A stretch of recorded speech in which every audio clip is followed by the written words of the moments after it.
আসসালামু আলাইকুম, স্বাগত জানাচ্ছি রাতের সংবাদে। সাথে আছি আমি লতা মণ্ডল।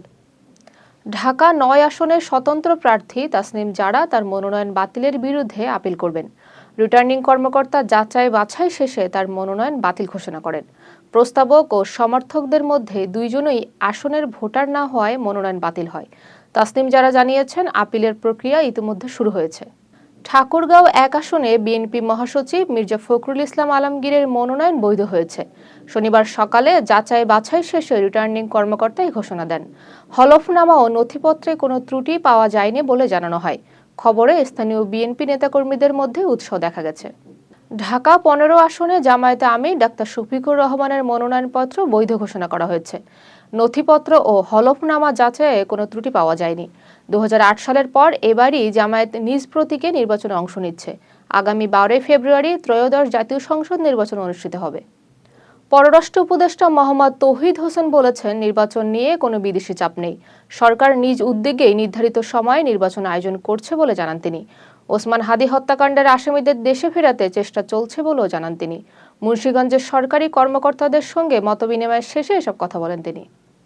ঢাকা ২ আসনে জামায়াত প্রার্থী কর্নেল মোহাম্মদ আব্দুল হকের মনোনয়নপত্র বাতিল করা হয়েছে। ঋণখেলাপি হওয়া ও নির্ধারিত সময়ে প্রয়োজনীয় কাগজপত্র জমা না দেওয়াই এর কারণ। রিটার্নিং কর্মকর্তা জানান, নির্বাচন আইন অনুযায়ী ঋণখেলাপিরা প্রার্থী হতে পারবেন না। আব্দুল হক দাবি করেছেন, অন্য একটি কোম্পানির ঋণের কারণে তিনি এ অবস্থায় পড়েছেন এবং আপিল করবেন। মনোনয়নপত্র বাতিলদের মধ্যে সবচেয়ে বেশি ইসলামী আন্দোলন বাংলাদেশের প্রার্থী রয়েছেন। হলফনামায় তথ্যের গরমিল ও ঋণখেলাপি হয় এর প্রধান কারণ। আপিল করা যাবে ৫ থেকে ৯ জানুয়ারির মধ্যে। চাঁদপুরে থানা থেকে লুট হওয়া অস্ত্র ও গুলিসহ মা ও ছেলেকে গ্রেপ্তার করেছে পুলিশ। ২টি পিস্তল, ৪টি ম্যাগাজিন ও ৩০ রাউন্ড গুলি উদ্ধার করা হয়। স্থানীয়দের সন্দেহের ভিত্তিতে ঘর তল্লাশি করে অস্ত্র পাওয়া যায়। অস্ত্রগুলো আন্দোলনের সময় লুট হওয়া হতে পারে বলে ধারণা করা হচ্ছে। উত্তর পূর্বাঞ্চলের বিভিন্ন জেলায় ঘন কুয়াশার আশঙ্কার কথা জানিয়েছে আবহাওয়াবিদ পলাশ। সিলেট, ময়মনসিংহ ও রংপুর বিভাগে কুয়াশা বেশি হতে পারে। রাতে শৈত্যপ্রবাহ শুরু হওয়ার সম্ভাবনা রয়েছে। কুয়াশায় দুপুর পর্যন্ত স্থায়ী হতে পারে বলে সতর্কতা জারি করা হয়েছে।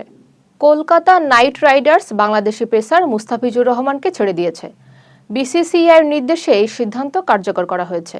সাম্প্রতিক পরিস্থিতির কারণেই ছাড় দেওয়ার কথা জানানো হয়। আইপিএলের আসন্ন মৌসুমে কেকেআরের দলে থাকছেন না মুস্তাফিজ। এতক্ষণ সাথে থাকার জন্য ধন্যবাদ।